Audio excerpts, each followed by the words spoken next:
My name's Elise at Bella Barista, and I'm here today to talk you through how to dial in the Eureka Mignon Specialiter. This video can also be used in other grinders from the Mignon range, like the Eureka Mignon Turbo that we also sell. So I'm obviously going to be using the Eureka Mignon Specialiter in this video. I'm also using the new Profitec Ride, which we're absolutely loving.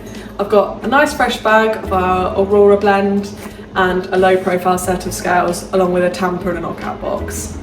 So if you get this grinder brand new out of the box, the first thing we suggest doing is seasoning the burrs of the grinder with at least a kilo of bad coffee.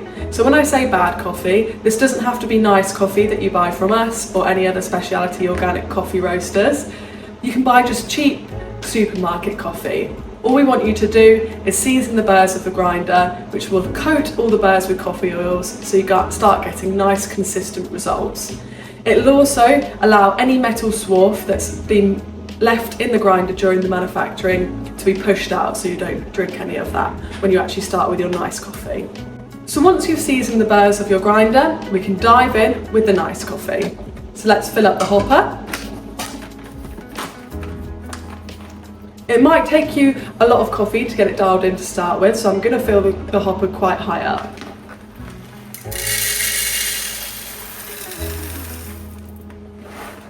We normally suggest only leaving sort of 2 days worth of coffee in your hopper and the rest in either the bags and squeeze all the air out or in an airtight container so that the coffee stays nice and fresh when you're using it.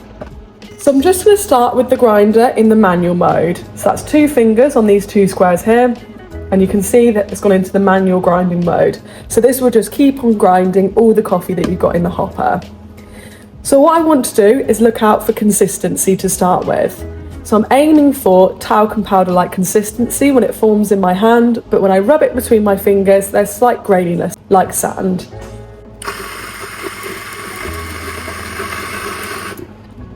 So we can see here, it started off a little bit too fine and I was getting clumping, so I went slightly coarser, and I've got nice talcum powder type consistency, but when I rub it between my fingers, there's a slight graininess like sand there.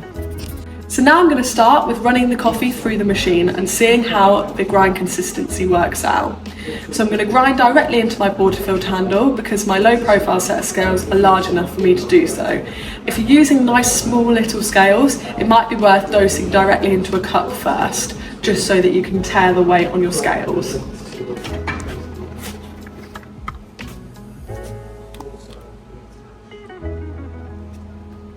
So I've zeroed it. So I'm just going to put some coffee in there.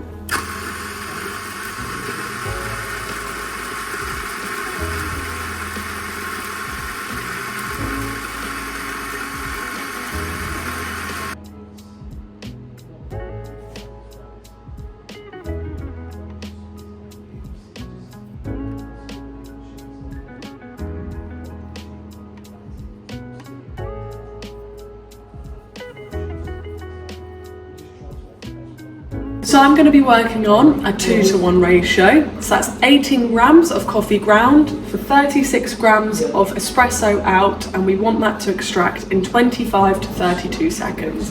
That's when we know we've got bang on the correct grind level. It's that extraction time. We want it to extract in 25 to 32. If it's not within those parameters, that's when we need to go back to the grinder and do a bit of adjusting. So let's start extracting.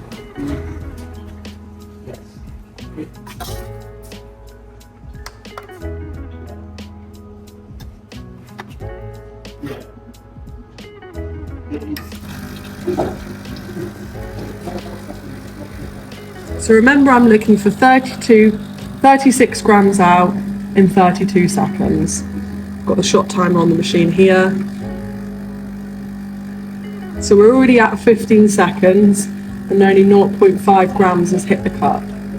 So I can see I've gone slightly too fine with my extraction. We'll let it play out though and see how it goes.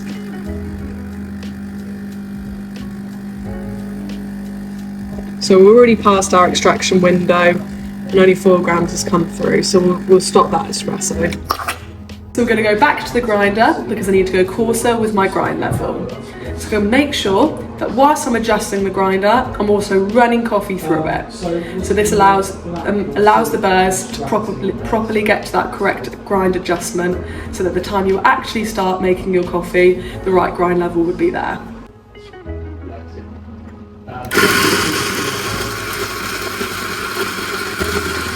Do you like your coffee kind of more fruity, or do you like it more mellow, more nutty, chocolatey?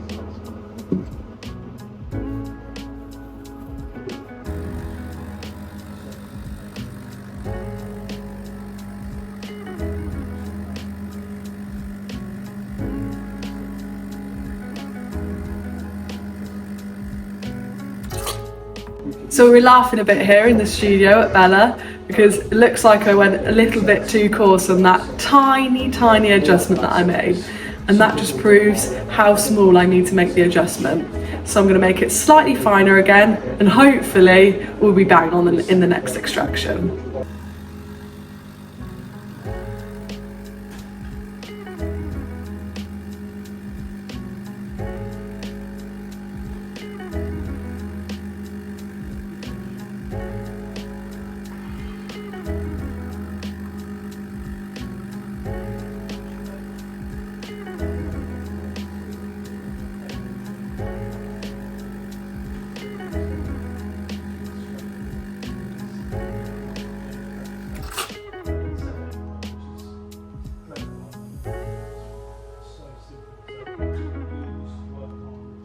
So we can see that espresso extracted in 33 seconds.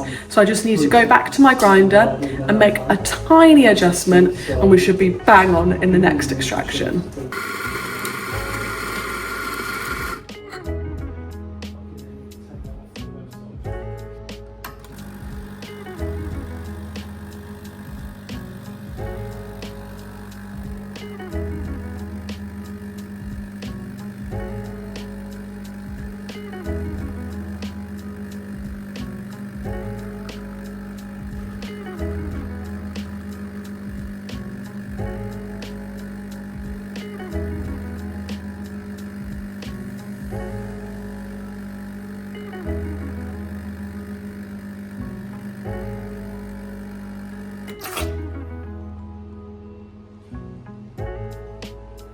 So we're about there with that extraction. I probably, again, went a little bit too fine, but we're still within that window, and we've got a beautiful espresso.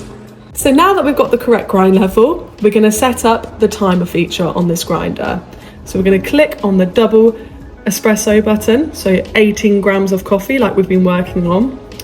And this number here shows the time in which it takes to dispense the coffee. So we want to make sure that there's enough beans in the hopper, because the weight of the beans will push it through to allow for the coffee to come through. We want 2 to 3 days worth of coffee in the hopper and no more. And that should be enough. I'll leave the rest in the bag and squeeze the air out.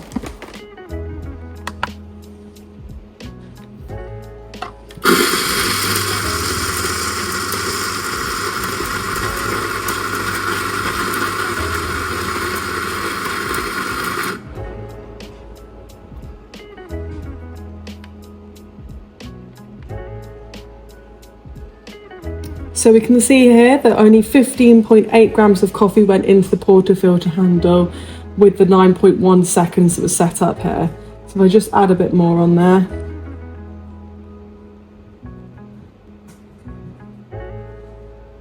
And let's try again.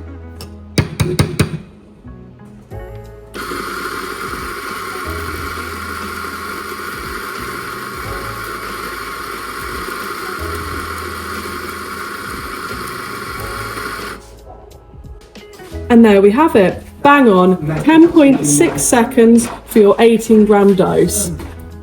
So now we've got the grinder all set up, this should be good to go for most of the rest of the bag of coffee.